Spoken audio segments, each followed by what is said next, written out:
வரும் சட்டசபை தேர்தலில் தமிழக வெற்றிக் கழகத்தின் தலைவர் விஜய் எந்த தொகுதியில் போட்டியிடுவார் என்பது சம்பந்தமாக தான் பல்வேறு யூகங்கள் கிளப்பப்பட்டு வருகிறது. அந்த வகையில் பார்த்திங்கன்னா விஜய் அவர்கள் வட மாவட்டங்களில் போட்டியிடுவது கிட்டத்தட்ட உறுதியாயிட்டது. வட மாவட்டத்தில் உள்ள ஒரு தொகுதியில் விஜய் களங்காண்கிறார். அது முக்கியமாக பார்த்திங்கன்னா கேப்டன் விஜயகாந்த் அவர்கள் போட்டியிட்டு வெற்றி பெற்ற விருதாச்சலம் தொகுதியில் விஜய் அவர்கள் போட்டியிடலாம் என்று ஒரு கருத்து தரவு நிலவுகிறது.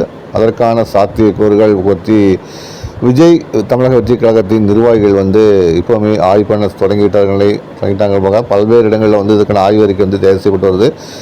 விருதாச்சலம் தொகுதியில் விஜய் அவர்களுக்கு வெற்றி வாய்ப்பு எவ்வாறு உள்ளது, தமிழகத்தில் வெற்றிக் கழகத்தின் செல்வாக்கு எவ்வளோ உள்ளது, மக்கள் எந்த அளவுக்கு ஆதரவு கொடுப்பார்கள் என்பது குறித்த சர்வே நடத்தப்பட்டு வருது. கேப்டன் அவர்கள் இந்த தொகுதியில் வெற்றி பெற்று சட்டசபைக்கு தேர்வானார்கள்.